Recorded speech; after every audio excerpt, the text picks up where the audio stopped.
Hello students, मैं गौतम कुमार। आज इस वीडियो में डिस्कस करूंगा एलिमेंट्री ऑपरेशन या elementary transformation of a matrix, NCERT exercise 3.4। तो सबसे पहले हम लोग ये समझें कि एलिमेंट्री ऑपरेशन कहते किसको हैं।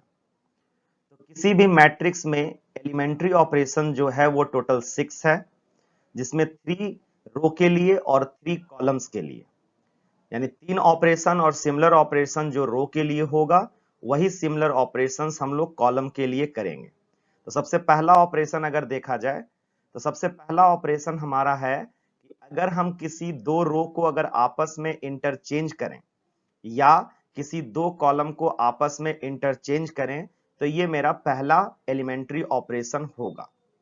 जैसे सिंबॉलिकली समझने के लिए कि अगर हम ith रो को jth रो से अगर इंटरचेंज करें तो उसे कुछ इस टाइप से लिखेंगे कि ri जो कन्वर्ट होगा rj में, यानी जहां r स्टैंड्स फॉर रो, और jth रो जो है वो चेंज हो जाएगा ith रो में, यानी ith रो और jth रो में इंटरचेंज। सिमिलरली अगर कॉलम में इंटरचेंज करें अगर ith रो और jth कॉलम को, तो हमारा ci converted into cj and cj converted into ci। Just इसको एग्जांपल से देखें। जैसे मान लिया जाए कि एक मैंने मैट्रिक्स लिया यहाँ 3x3 ऑर्डर का, जिसमें हमारा कुछ एलिमेंट्स है।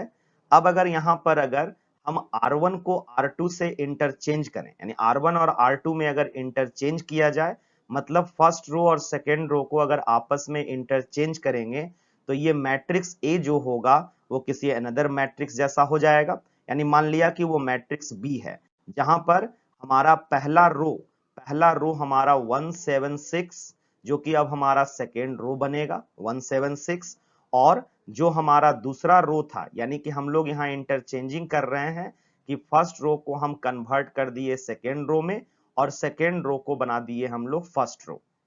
तो इस तरीके से हमारा ये मैट्रिक्स ऑब्टेंड होगा। सिमिलरली अगर हम कॉलम में इंटरचेंजिंग अगर करें तो कॉलम में, यानी कि अगर हम C1 और C2 में अगर इंटरचेंज करें, यानी फर्स्ट कॉलम और सेकेंड कॉलम में अगर इंटरचेंज किया जाए तो ये मैट्रिक्स मेरा फिर से चेंज होगा। जहां का यहां बोल सकते हैं कि पहला कॉलम हमारा 183 इंटरचेंज होकर हो जाएगा यहां पर, और 702 जो मेरा दूसरा कॉलम है वो इंटरचेंज होकर इस पोजीशन पर आ जाएगा। तो हम लोग को इस टाइप का एक मैट्रिक्स ऑब्टेंड होगा। यानी हम लोग पहला ऑपरेशन, यानी किसी भी दो रो और किसी भी दो कॉलम को आपस में इंटरचेंज किया जा सकता है। सेकेंड ऑपरेशन अगर देखें, सेकेंड ऑपरेशन कहता क्या है कि अगर हम किसी रो या किसी भी कॉलम में अगर हम किसी नॉन जीरो वैल्यू से अगर मल्टीप्लाई करें, यानी किसी भी रो या किसी भी कॉलम के ऑल एलिमेंट्स में हम किसी नॉन जीरो वैल्यू को मल्टीप्लाई कर सकते हैं, ये हमारा सेकेंड एलिमेंट्री ऑपरेशन होगा, जहां पर एक हमारा रो के लिए और दूसरा कॉलम के लिए। सो हम लोग फर्स्ट ऑपरेशन जो देखे, इसका मतलब कि हमारा 2 ऑपरेशन क्लियर हुआ, और सेकेंड अगर देख रहे हैं तो इस तरीके से 4 ऑपरेशन क्लियर हो रहा है। जैसे सिंबॉलिकली अगर देखा जाए कि अगर हम मल्टीप्लाई करें ith रो को किसी नॉन जीरो वैल्यू k से, ith रो को अगर मल्टीप्लाई करें किसी नॉन जीरो वैल्यू k से, जहां पर k not equal to zero, यानी non zero value of k, सो हमारा ये लिखा जाएगा ri is converted into k ri, जहां पर उसके वैल्यू को फिर ith रो में प्लेस करेंगे। सिमिलरली अगर ith कॉलम को अगर k से मल्टीप्लाई करें, जहां पर k एक नॉट इक्वल टू जीरो यानी नॉन जीरो वैल्यू, तो हमारा ये लिखा जाएगा ci बराबर ci जो कि कन्वर्ट हो गया हमारा KCI में। अगर इसके लिए अगर एग्जांपल देखें तो मान लिया फिर से मैंने वैसा ही एक मैट्रिक्स 3x3 ऑर्डर का, जिसमें मैंने एलिमेंट्री ऑपरेशन लिया कि R1 को अगर 2R1 में कन्वर्ट करें, यानी कि फर्स्ट रो को हम प्रत्येक एलिमेंट फर्स्ट रो का 2 से अगर मल्टीप्लाई किया जाए तो यही हमारा रो जो 176 है पहला रो का एलिमेंट, वो हमारा कुछ 2, 14 और 12 हो जाएगा। तो इस तरीके से एक नया मैट्रिक्स ऑब्टेंड हुआ। नेक्स्ट अगर हम कॉलम में भी अगर इसी टाइप का ऑपरेशन करें, यानी कि फर्स्ट कॉलम के हर एलिमेंट्स को अगर 2 से मल्टीप्लाई करें, तो ये ए मैट्रिक्स जो मेरा है वो कन्वर्ट हो जाएगा सी मैट्रिक्स में या कोई भी नए मैट्रिक्स में, जहां पर मेरा फर्स्ट कॉलम 183, सो ये कन्वर्ट हो जाएगा 2 से मल्टीप्लाई होने के बाद 2, 16 और 6। नेक्स्ट अगर तीसरे ऑपरेशन को अगर देखें तो थर्ड ऑपरेशन कहता क्या है कि अगर हम किसी भी रो में अगर किसी नॉन जीरो वैल्यू से मल्टीप्लाई करें और अनदर किसी रो में अगर उसे ऐड करें, ठीक है, तो यानी कि हम किसी भी रो में किसी नॉन जीरो वैल्यू से मल्टीप्लाई करके अनदर किसी रो में जोड़ सकते हैं और सिमिलरली कॉलम में भी। जैसे हम लोग यहां पर सिंबॉलिकली अगर आईएथ रो में अगर ऐड करें जेथ रो को के से मल्टीप्लाई करके, तो वो कुछ लिखा जाएगा आर आई, यानी यहां पर एलिमेंट्स को रखना है और हमें करना क्या है कि जेथ रो के हर एलिमेंट्स को के से मल्टीप्लाई करेंगे और उसे आईएथ रो के साथ ऐड करेंगे। और सिमिलरली अगर कॉलम में करें तो वो कुछ इस टाइप से लिखा जाएगा सी आई, जो कि हमारा चेंज होकर मिलेगा सी आई प्लस के सी जे।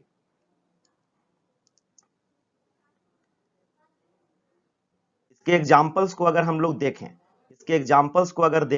मान लिया जाए कि ए एक हमारा मैट्रिक्स है जहां पर हम R1 के पास यहां पर गलती से हमारा जो सिंबल है वो कुछ इस टाइप से आ गया है, सिंबल यहां पर इस टाइप का होना चाहिए, यानी कि R1 को हम लिखेंगे R1 plus 2 times of R2, यानी यहां पर भी वही सिंबल, यानी वन साइडेड हमारा ऑपरेशन यहां पर होगा। नेक्स्ट अगर टर्म को अगर देखें, यानी R2 में अगर हम 2 से मल्टीप्लाई करें और 2 से मल्टीप्लाई करके अगर R1 में उसके वैल्यू को अगर हम प्लेस करें, मींस ऐड करें, तो वो वैल्यू फिर हमारा प्लेस्ड होगा R1 के पास। तो इस टाइप से अगर करें अगर रो ऑपरेशन तो वो कुछ इस टाइप से होगा, यानी हमारा सेकेंड रो 805 जो कि 2 से मल्टीप्लाई होकर corresponding elements of first row के साथ अगर ऐड किया जाए तो वो कुछ इस टाइप से लिखा जाएगा, यानी 1 प्लस 2 इंटू 8, फिर 7 प्लस 2 इंटू 0 प्लस या 6 प्लस 2 इंटू 5, जो फर्दर सॉल्व होकर हमारा इस टाइप का एक मैट्रिक्स मिलेगा। नेक्स्ट अगर हम लोग कॉलम में ही अगर ऐसा ऑपरेशन अगर परफॉर्म करें, कॉलम में अगर इस टाइप का ऑपरेशन अगर परफॉर्म करते हैं, जैसे जस्ट लाइक मान लेते हैं कि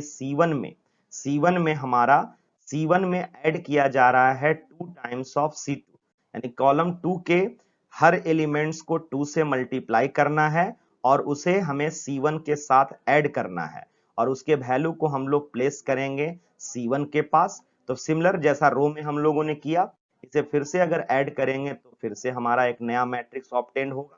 यानी इस तरीके से 6 ऑपरेशंस है, 3 फॉर रोज और 3 फॉर कॉलम्स, जिसमें पहला ऑपरेशन बताया गया इंटरचेंज ऑफ एनी रोज और एनी 2 रोज और एनी 2 कॉलम्स। नेक्स्ट किसी रो में हम किसी नॉन जीरो वैल्यू को मल्टीप्लाई कर सकते हैं या सिमिलरली कॉलम में। और थर्ड ऑपरेशन कि किसी भी रो या किसी भी कॉलम को हम लोग ऐड करें किसी अनदर रो या अनदर कॉलम्स में किसी नॉन जीरो वैल्यू को मल्टीप्लाई करके। सो इस 6 ऑपरेशंस को ही हम लोग एलिमेंट्री ऑपरेशंस कहते हैं।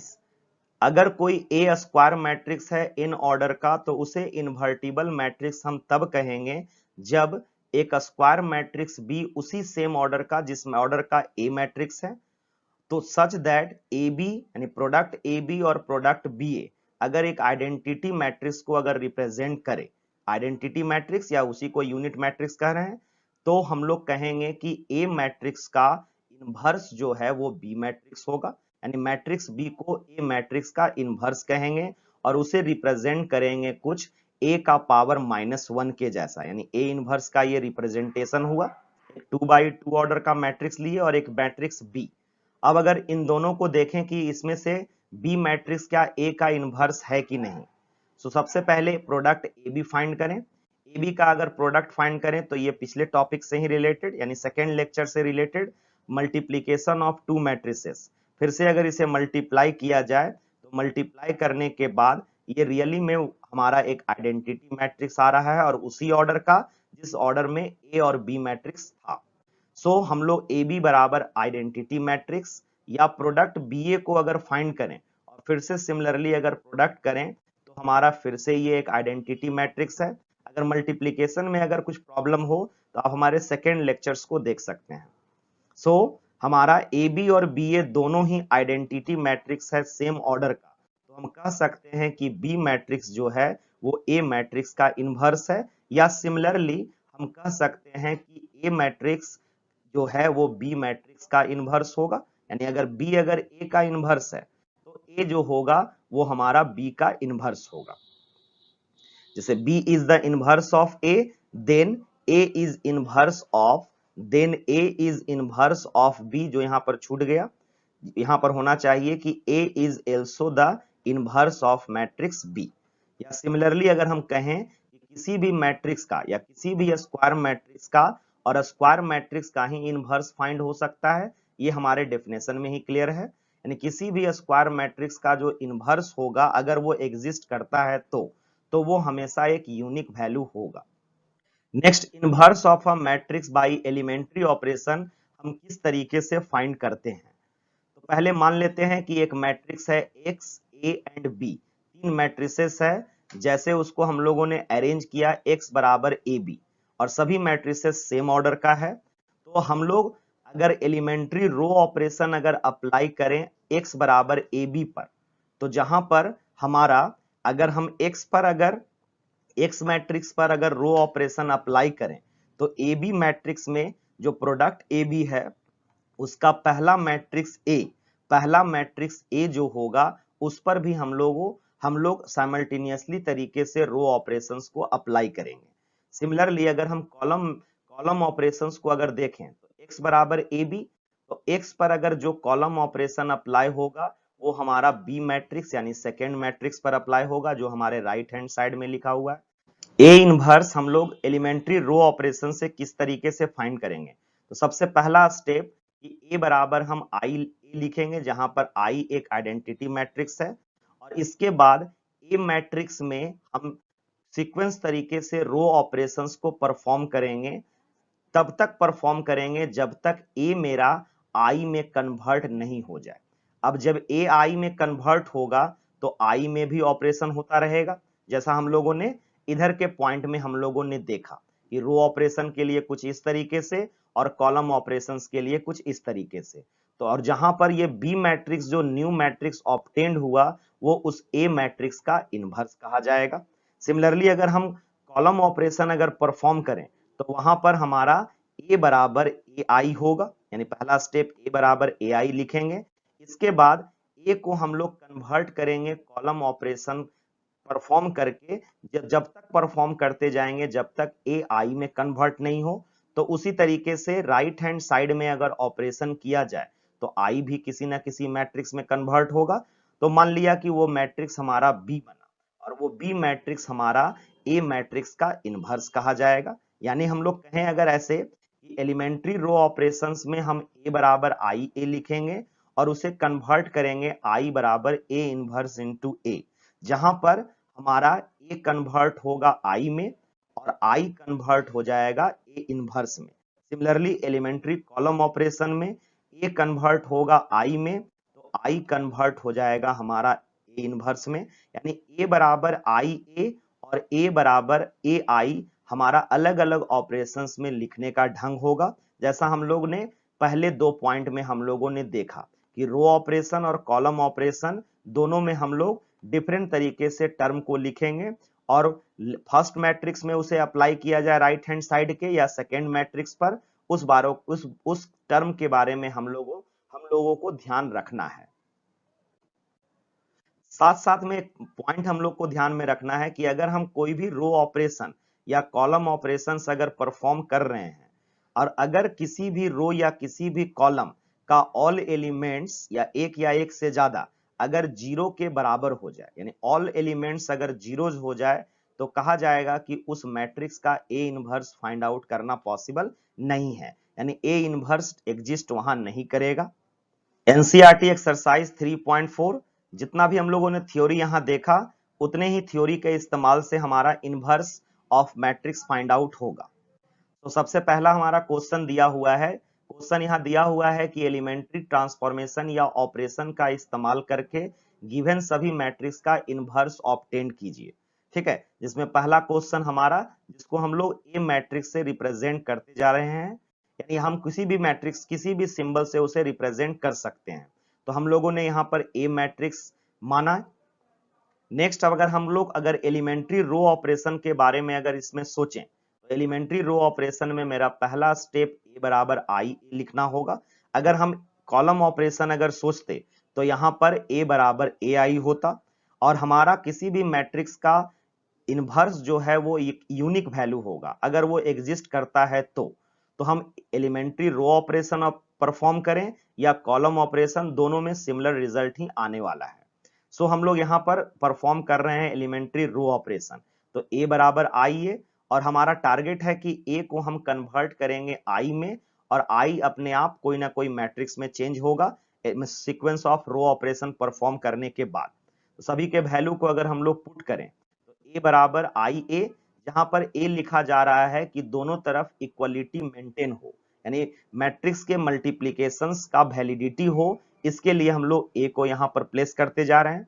अब हमारा पहला एलिमेंट, यानी कि इस ए मैट्रिक्स को अगर आइडेंटिटी बनाना चाहेंगे तो इसके डायगोनली एलिमेंट्स को छोड़कर बाद बाकी सभी एलिमेंट्स को जीरो हमको करना है। और हम अगर परफॉर्म कर रहे हैं अगर यहाँ रो ऑपरेशन, सो प्रत्येक रो ऑपरेशन यानी रो में चेंजिंग तब होगा जब हम कॉलम को फिक्स रखें। तो सबसे पहले अगर हम फर्स्ट कॉलम के एलिमेंट्स को अगर देखें तो 1 और 2 में हमारा 2 को हमको 0 के बराबर करना है आइडेंटिटी मैट्रिक्स बनाने के लिए। सो बाय द हेल्प ऑफ 1 अगर 2 को 0 किया जाए, जो हमारे पास एलिमेंट्री ऑपरेशंस है उसके हेल्प से।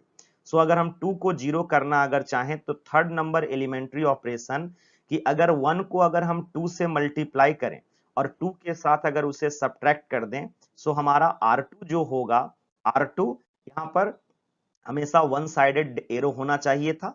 R1 यानी R1 के हेल्प से अगर R2 को 0 करें तो R1 में हम 2 से मल्टीप्लाई करेंगे तो 2 के बराबर, और फिर उसे हम सब्ट्रैक्ट कर देंगे R2 के साथ, यानी कि R1 में हम लोगों ने मल्टीप्लाई किया -2 और उसे ऐड कर दिया हम लोग R2 के साथ, तो यहाँ पर सब्ट्रैक्शन परफॉर्म हुआ।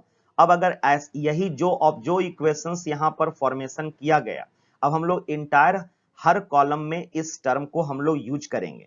सो फर्स्ट कॉलम में अगर इसे अप्लाई करें तो फर्स्ट कॉलम का R2 मेरा 0 हो जाएगा। सेकेंड रो में अगर अप्लाई करें यानी सेकेंड कॉलम में अगर अप्लाई करें तो इसी मैथमेटिकल टर्म का यानी R2 का वैल्यू यहाँ 3 है। सो 3 और माइनस 2 टाइम्स ऑफ हमारा यहाँ R1 का वैल्यू -1। सो -1 होने के कारण ये प्लस टर्म, और ये अगर प्लस हुआ तो इस तरीके से इसका रिजल्ट 5 होगा। सिमिलरली अगर हम राइट हैंड साइड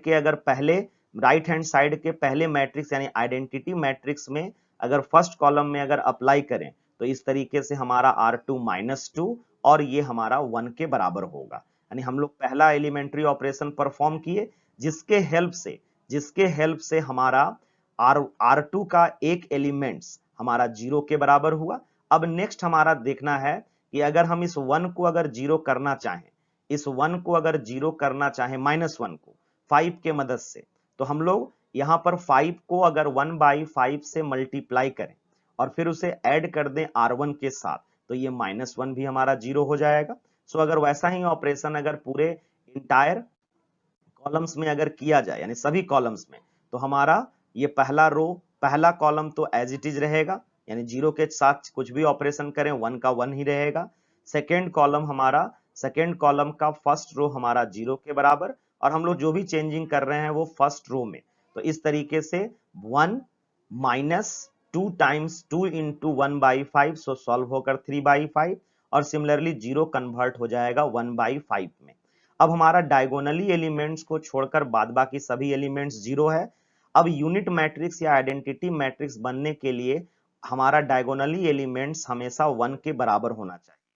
तो 1 तो एक है, 5 को 1 बनाने के लिए हम लोग सेकेंड रो में यानी किसी भी, जब हम लोगों ने स्टार्ट किया रो ऑपरेशन, तो हम लोग पूरे इंटायर सॉल्यूशंस में रो ऑपरेशंस का ही इस्तेमाल करेंगे जैसा हम लोगों ने थ्योरी में पढ़ा।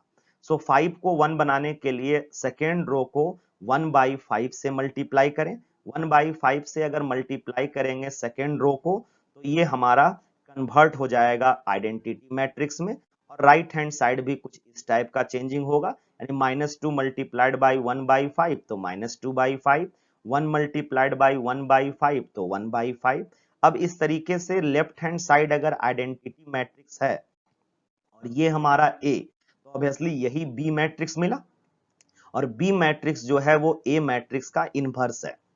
सो उसके रिप्रेजेंटेशन में अगर लिखें तो A inverse into A, hence हम लोग कह सकते हैं कि ए इनवर्स का वैल्यू हमारा कुछ इस टाइप से फाइंड आउट होगा, जहां पर हम लोगों को मेनली ध्यान रखना है कि हम क्या अप्लाइंग करें, और जिसके लिए टारगेट फिक्स है कि हमें लेफ्ट हैंड साइड को एक आइडेंटिटी मैट्रिक्स में कन्वर्ट करना है। सिमिलरली हम कॉलम ऑपरेशंस करके भी इसे सॉल्व कर सकते हैं। नेक्स्ट हमारा एक मैट्रिक्स दिया हुआ है ए बराबर फिर से 2/2 ऑर्डर का, तो फिर से हम लोग अगर एलिमेंट्री रो ऑपरेशन ही अगर परफॉर्म करें तो ए बराबर आई ए।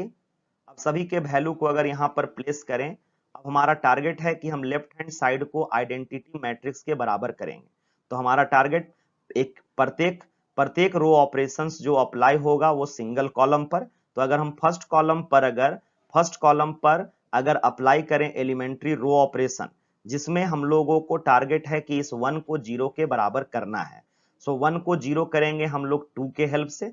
सो 2 को अगर 1/2 से मल्टीप्लाई करें, 2 को अगर 1/2 से मल्टीप्लाई करें और फिर उसे सब्ट्रैक्ट कर दें 1 के साथ, या 2 को हम मल्टीप्लाई करें -1/2 से और उसे ऐड कर दें R2 के साथ यानी 1 के साथ, तो हमारा ये 0 के बराबर हो जाएगा। तो हम लोग इस टाइप का इक्वेशन लिखें जहां पर सिंगल साइडेड है कि हम लोग R2 के पास उस वैल्यू को प्लेस करेंगे।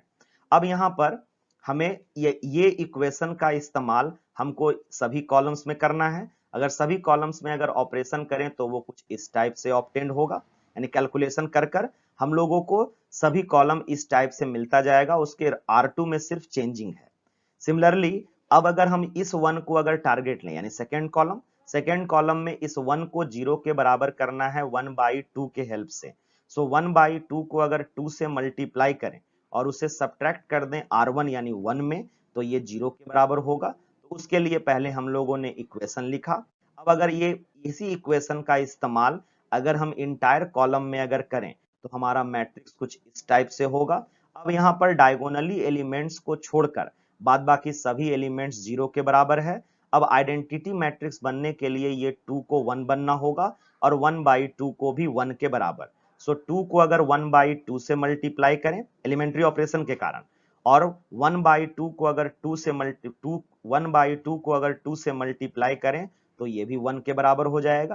यानी R1 में हम 1/2 से मल्टीप्लाई करेंगे और R2 में 2 से, जिसके कारण हमारा लेफ्ट हैंड साइड एक आइडेंटिटी मैट्रिक्स होगा और सिमिलर ऑपरेशंस हमारे राइट हैंड साइड में। ठीक है, अब इस तरीके से अगर ये आइडेंटिटी मैट्रिक्स है तो ऑब्वियसली ये ए इनवर्स होगा, और इस तरीके से हमारा ए इनवर्स इस मैट्रिक्स का ये पर्टिकुलर ऑब्टेंड हुआ। हमारा फिर से सिमिलर मैट्रिक्स 2/2 ऑर्डर का, फिर से अगर हम एलिमेंट्री रो ऑपरेशन अगर परफॉर्म करें तो उसी के जैसा ए बराबर आई ए। ये लिखना फिक्स है कि हम लोग कौन से ऑपरेशंस को यूज कर रहे हैं। तो रो ऑपरेशन में ए बराबर आई ए और कॉलम ऑपरेशन में ए बराबर ए आई। इस एग्जांपल में मैं दोनों तरीके से इस्तेमाल कर दूंगा। अब यहाँ पर हम लोग अगर सभी वैल्यू को अगर हम लोग प्लेस करें और फिर से हमारा टारगेट है कि हम LHS को आइडेंटिटी मैट्रिक्स में कन्वर्ट करें, तो 1 के हेल्प से 2 को 0 करना, यानी कि हम 1 में 2 से मल्टीप्लाई करेंगे, यानी R1 में 2 से मल्टीप्लाई करके R2 में उसको सब्ट्रैक्ट करेंगे, और यही फिर इक्वेशन का इस्तेमाल हम लोग इंटायर कॉलम्स में अगर करें तो हमारा कुछ इस टाइप से ऑब्टेंड होगा। अब नेक्स्ट है हमारा 3 को 0 करना, यानी सेकेंड कॉलम में अगर 3 को 0 करना चाहें तो 1 को 3 से मल्टीप्लाई करना होगा, यानी R1 में हम सब्ट्रैक्ट करेंगे 3 टाइम्स ऑफ R2 और उसके वैल्यू को प्लेस करेंगे हम R1 पर, जो कि मैंने यहां लिखा। अब इसके बाद सभी टर्म को अगर सॉल्व करें तो ये हमारा फिर से एक आइडेंटिटी मैट्रिक्स मिला। अब ये अगर आइडेंटिटी मैट्रिक्स है तो ऑब्वियसली ये हमारा मैट्रिक्स ए इनवर्स के बराबर होगा, हेंस ए इनवर्स बराबर इस टाइप से हमारा मैट्रिक्स ऑब्टेंड हुआ। सिमिलरली अगर हम कॉलम ऑपरेशंस भी अगर यहां परफॉर्म करें, यानी हम लोगों को कोई ना कोई आइदर रो ऑपरेशन और कॉलम ऑपरेशन दोनों से ही हमको सिमिलर ही रिजल्ट मिलने वाला है। एलिमेंट्री कॉलम ऑपरेशन में ए बराबर ए आई, सभी के वैल्यू को अगर फिक्स करें अब चूंकि हमें कॉलम ऑपरेशन करना है तो हम रो को फिक्स करेंगे, यानी 1 3 हमारा पहला रो। अब 3 को हमें 0 करना है बाय द हेल्प ऑफ 1, तो हम लोग लिख सकते हैं कि C2 में हम सब्ट्रैक्ट कर दें 3 टाइम्स ऑफ C1। सो यहाँ पर हमारा रिजल्ट जो होगा हमारा इस टाइप से आ जाएगा, यानी सिमिलर इक्वेशंस का इस्तेमाल करते गए राइट हैंड साइड यानी ऑल कॉलम्स में। अब यहाँ पर नेक्स्ट हमारा ये 2 को 0 करना है बाय द हेल्प ऑफ 1, यानी सेकेंड रो को अगर हम लोग फिक्स रखें तो फिर C1 में हम सब्ट्रैक्ट कर देंगे 2 टाइम्स ऑफ C2, तो हमारा कुछ इस टाइप से मैट्रिक्स ऑब्टेन्ड हो जाएगा। अब यहाँ पर हमारा लेफ्ट हैंड साइड अगर आइडेंटिटी मैट्रिक्स के बराबर है तो right hand side A into A inverse होगा, यानी हेंस हमारा A इनवर्स फिर से हमारा वही ऑब्टेन्ड हुआ जो हम लोगों ने रो ऑपरेशंस में देखा था। यानी हम elementary row operation, column operation दोनों में से किसी भी ऑपरेशन का इस्तेमाल कर सकते हैं। बस हम लोग को ध्यान रखना होगा कि अगर हम रो ऑपरेशन करें तो हम लोग A बराबर आई ए लिखें और वहां से A को I में और I अपने आप चेंज होगा A इनवर्स में। और अगर कॉलम ऑपरेशन परफॉर्म करें तो A बराबर ए आई, जहां फिर से A को चेंज करेंगे हम आइडेंटिटी मैट्रिक्स I में, तो I ऑटोमेटिकली चेंज हो जाएगा A इनवर्स में। सिमिलरली 4 नंबर क्वेश्चन, इस क्वेश्चन को हम स्किप कर रहे हैं क्योंकि सिमिलर प्रोसेस है, यानी फिर से हम लोग उसी तरीके से अगर सॉल्व करें, यानी कि 2 के हेल्प से 5 को 0 करना है अगर एलिमेंट्री रो ऑपरेशन परफॉर्म कर रहे हैं तो 5 को 0 करने के लिए हम 2 में 5/2 से मल्टीप्लाई करें, यानी 5 के आइडेंटिकल कर दें, तो 5 - 5 फिर 0 हो जाएगा। इसके लिए हम लोगों ने ये लिखा। अब फर्दर अगर मान लीजिए सभी कॉलम में इस इक्वेशन का अगर इस्तेमाल करें तो हमारा कुछ इस टाइप का मैट्रिक्स होगा। अब यहाँ -1/2 जिसे 6 से मल्टीप्लाई कर दें तो वो 3 के इक्विवेलेंट हो जाएगा, और इसे फिर ऐड कर दें तो दोनों अपोजिट साइन का, सो सब्ट्रैक्ट होकर वो 3 जो होगा वो 0 में कन्वर्ट होगा। सो हम लोगों ने ऐसा ऑपरेशन किया और फिर से हमें उसी टाइप का रिजल्ट होगा, और इस तरीके से हम लोग A इनवर्स फाइंड आउट कर लेंगे। नेक्स्ट क्वेश्चन नंबर 5, फिर से सिमिलर क्वेश्चन, यहाँ स्किप कर रहे हैं हम टर्म को, यानी सिमिलर आप ट्राई कर सकते हैं उस तरीके से, और सभी जगह एक ही काम करना है कि लेफ्ट हैंड साइड जो कि हमारा A था उसे I में कन्वर्ट करेंगे, तो राइट हैंड साइड का फर्स्ट मैट्रिक्स, प्रोडक्ट का फर्स्ट मैट्रिक्स I जो है वो A इनवर्स में कन्वर्ट हो जाएगा। नेक्स्ट क्वेश्चन नंबर 6, फिर से वही सिमिलर क्वेश्चन।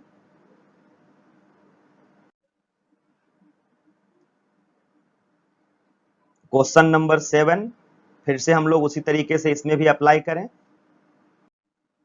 क्वेश्चन नंबर 8 भी, यानी सभी में हम लोग एलिमेंट्री रो ऑपरेशन का इस्तेमाल किए। एक क्वेश्चन में हमने आपको कॉलम ऑपरेशन भी समझा दिया, यानी हम लोग सिमिलर तरीके से कॉलम ऑपरेशन करके भी A इनवर्स फाइंड आउट कर सकते हैं। क्वेश्चन नंबर 9 भी सिमिलर वैसा ही क्वेश्चन। 10 नंबर, क्योंकि सिमिलर क्वेश्चन है इसी कारण से मैं स्किप करता जा रहा हूं।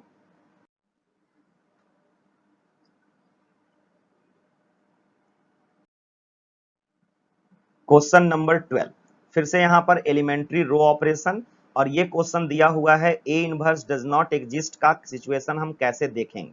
सो फिर से A बराबर आई ए, फिर से हमें अगर रो ऑपरेशन परफॉर्म करना है तो -2 को 0 करना होगा 6 के हेल्प से, तो 6 को हम लोग 1/3 से मल्टीप्लाई करके ऐड कर दें -2 के साथ, यानी R2 को हम R2 में ऐड करेंगे 1/3 टाइम्स ऑफ R1। सो हमारा R2 जो वैल्यू है -2 वो 0 में कन्वर्ट होगा।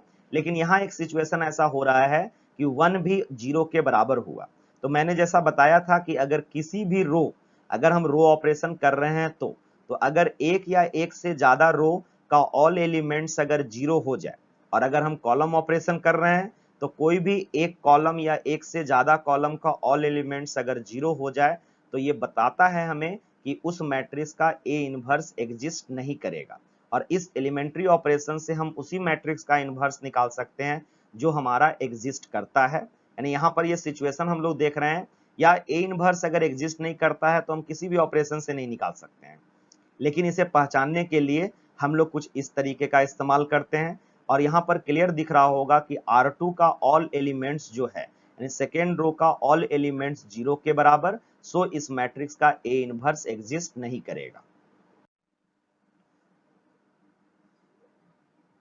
क्वेश्चन नंबर 13 फिर से वैसा ही सिमिलर क्वेश्चन, मैं इसे स्किप कर रहा हूं। क्वेश्चन नंबर 14 फिर से A inverse does not exist का केस। यहां पर भी अगर हम लोग देखें तो हमारा सेकेंड रो का ऑल एलिमेंट्स 0 के बराबर, जो कि हमें शो कर रहा है कि इस मैट्रिक्स का ए इनवर्स एग्जिस्ट नहीं करेगा। नेक्स्ट क्वेश्चन नंबर 15, यहां पर एक 3x3 ऑर्डर का एक मैट्रिक्स, 3x3 ऑर्डर का मैट्रिक्स जिसमें ए इनवर्स फाइंड आउट करना है। बस कैलकुलेशन यहां इंक्रीज करेगा, हमारा कंसेप्ट जो है वो वही सिमिलर होगा। सो हम लोग फिर से अगर एलिमेंट्री रो ऑपरेशन अगर देखें तो ए बराबर आई ए, तो ए बराबर आई ए, तो ए मैट्रिक्स को हम लोगों ने लिखा आइडेंटिटी मैट्रिक्स, ए मैट्रिक्स के ही ऑर्डर का होगा। सो आइडेंटिटी मैट्रिक्स भी 3x3 ऑर्डर का यानी थर्ड ऑर्डर का स्क्वायर मैट्रिक्स।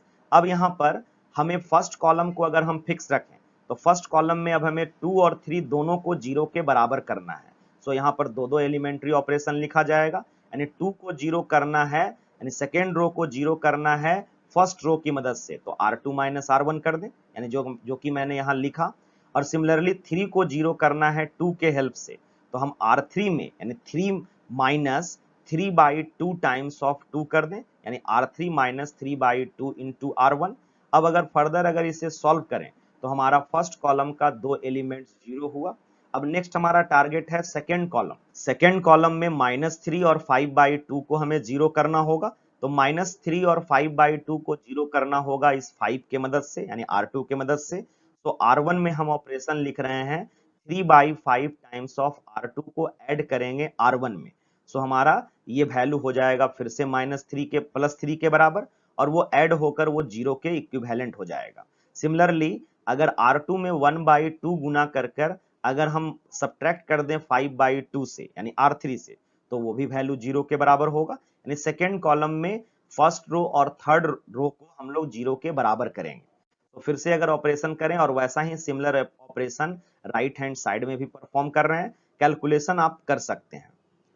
यानी कहने का मतलब कैलकुलेशन वैसा ही होता जाएगा, यानी कि जो भी इक्वेशंस हम लिख रहे हैं उसका हर कॉलम में कैलकुलेशन होगा। अब नेक्स्ट हमारा, अब हम लोग देखें अगर तो 3 और 0, तो 0 यहां पर ऑलरेडी अगर 0 हो गया, अगर नहीं होता तो हम इसे भी 0 के बराबर करते, यानी 3 और 0 वाले पोजीशन को हम जो 0 करेंगे, लेकिन यहां पर 0 ऑलरेडी एक दे रखा है या हो गया, तो हम लोग को सिर्फ 3 को 0 करना होगा by the help of R3 यानी -5/2 के। सो हम लोग यहां पर ऑपरेशन लिख रहे हैं कि R1 में हम ऐड करेंगे 6/5 टाइम्स ऑफ R3, और इस तरीके से हमारा डायगोनली एलिमेंट्स को छोड़कर बाद बाकी सभी एलिमेंट्स 0 है। अब इसे आइडेंटिटी मैट्रिक्स बनने के लिए डायगोनल पर हर एलिमेंट्स 1 के बराबर होना चाहिए। सो R1 को हम मल्टीप्लाई करेंगे 1/2 से, R2 को मल्टीप्लाई करेंगे 1/5 से, और R3 को मल्टीप्लाई करेंगे -2/5 से। तो इस तरीके से अगर ऑपरेशन अगर परफॉर्म करें तो हमारा लेफ्ट हैंड साइड एक आइडेंटिटी मैट्रिक्स, और सिमिलर चेंजिंग हमारा राइट हैंड साइड के मैट्रिक्स में भी होगा, और वैसा चेंजिंग हम लोगों ने किया।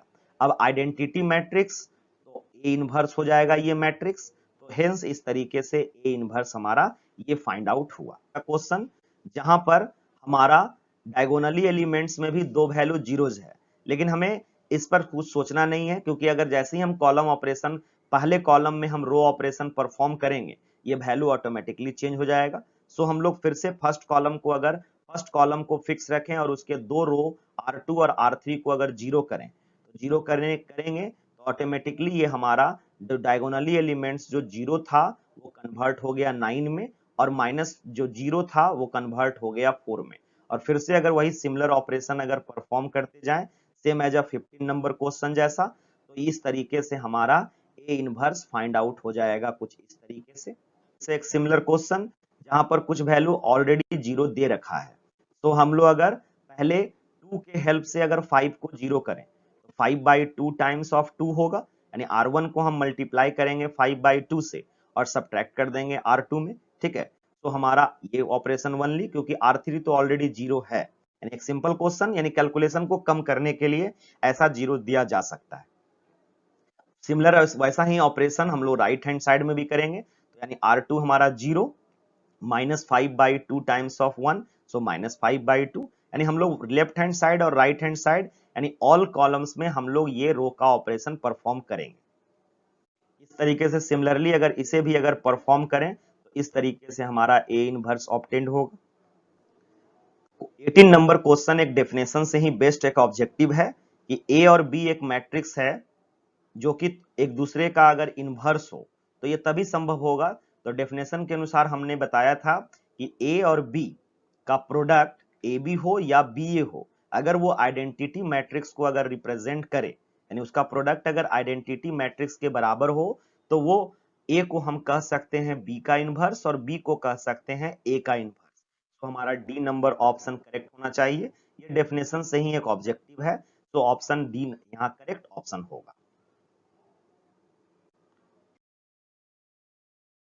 मोस्ट प्रोबेबली जो भी हम लोगों ने डिस्कस किया आप लोग को समझ आया होगा।